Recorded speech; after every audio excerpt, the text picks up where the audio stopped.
വിനീത് ശ്രീനിവാസൻ കഥ എഴുതി സംവിധാനം ചെയ്ത വർഷങ്ങൾക്കു ശേഷം എന്ന സിനിമയുടെ വിശേഷങ്ങളുമായിട്ടാണ് ഞാൻ വന്നിരിക്കുന്നത്. വർഷങ്ങൾക്കു ശേഷം വളരെ നല്ലൊരു മൂവിയാണ്. ഒരു ഫീൽ ഗുഡ് മൂവി എന്നൊക്കെ പറയില്ല, അതുപോലത്തെ ഒരു മൂവിയാണ്. കുടുംബസമേതം കണ്ടിരിക്കേണ്ട നല്ലൊരു മൂവിയാണ്. എല്ലാവർക്കും ഇഷ്ടപ്പെടും സിനിമ. വളരെ നന്നായിട്ട് തന്നെ പ്രണവ് മോഹൻലാൽ ഈ സിനിമയിൽ അഭിനയിച്ചിട്ടുണ്ട്.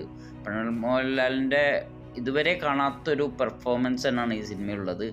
അത് പല ഏജിലായിട്ട് സിനിമയിൽ പ്രണവ് മോഹൻലാൽ ചെറുപ്പം മുതൽ വയസ്സായ കാലം വരെ ഈ സിനിമയിലുണ്ട്. വളരെ നന്നായിട്ട് തന്നെ അത് പെർഫോമൻസ് ചെയ്തിട്ടുണ്ട്. ഈ സിനിമയിൽ കുറേ കഥാപാത്രങ്ങൾ സിനിമയിൽ വരുന്നുണ്ട്. മറ്റേ നിവിൻ പോളി ഉണ്ട്, അങ്ങനെ ധ്യാൻ ശ്രീനിവാസൻ ഉണ്ട്, അങ്ങനെ കുറേ കഥാപാത്രങ്ങൾ ഈ സിനിമയിൽ വരുന്നുണ്ട്. ഓരോ കഥാപാത്രവും നന്നായിട്ട് അവരുകാർക്ക് കിട്ടിയ വേഷം നന്നായിട്ട് ചെയ്തിട്ടുണ്ട്. ധ്യാൻ ശ്രീനിവാസൻ വളരെ നന്നായിട്ട് അഭിനയിച്ചിട്ടുണ്ട്. ധ്യാൻ ശ്രീനിവാസനും പ്രണവ് മോഹൻലാലുമാണ് ഏറ്റവും കൂടുതൽ ഈ സിനിമയിൽ ക്യാരക്ടറായിട്ടുള്ളത്. കല്യാണി പ്രിയദർശന് കാര്യമായിട്ട് വേഷമൊന്നുമില്ല, ചെറിയൊരു വേഷം ഉള്ളൂ. പിന്നെ നീതാ പിള്ളയും കാര്യമായിട്ടൊന്നുമില്ല. കൂടുതലും ഈ ഫ്രണ്ട്ഷിപ്പിൻ്റെ സ്റ്റോറിയാണ്. ഇവർ രണ്ടാളും ഉറ്റ സുഹൃത്തുക്കളാണ്, ഈ പ്രണവ് മോഹൻലാലും ധ്യാൻ ശ്രീനിവാസനും.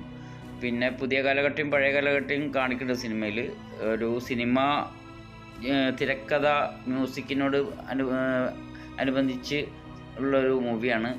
സിനിമാ ലോകമാണ് ഈ സിനിമയിലുള്ളത്. മറ്റേ മദ്രാസിലത്തെ സിനിമാ ലോകം ഒക്കെ കൂടിയുള്ള ഒരു മൂവിയാണ്.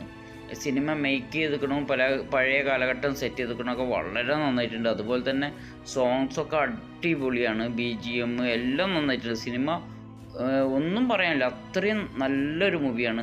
കുടുംബസമേതം തീർച്ചയായും കണ്ടിരിക്കേണ്ട ഒരു ഫീൽ ഗുഡ് മൂവിയാണ്. നിങ്ങൾ കണ്ടിട്ടില്ലെങ്കിൽ തീർച്ചയായും കാണുക, എന്നിട്ട് നിങ്ങളുടെ അഭിപ്രായം പറയാം. ഞാൻ പുതിയ സിനിമാ വിശേഷങ്ങൾ ഇവിടെ തന്നെ വരും. അപ്പോഴേക്കും എല്ലാവർക്കും നമസ്കാരം, ബൈ.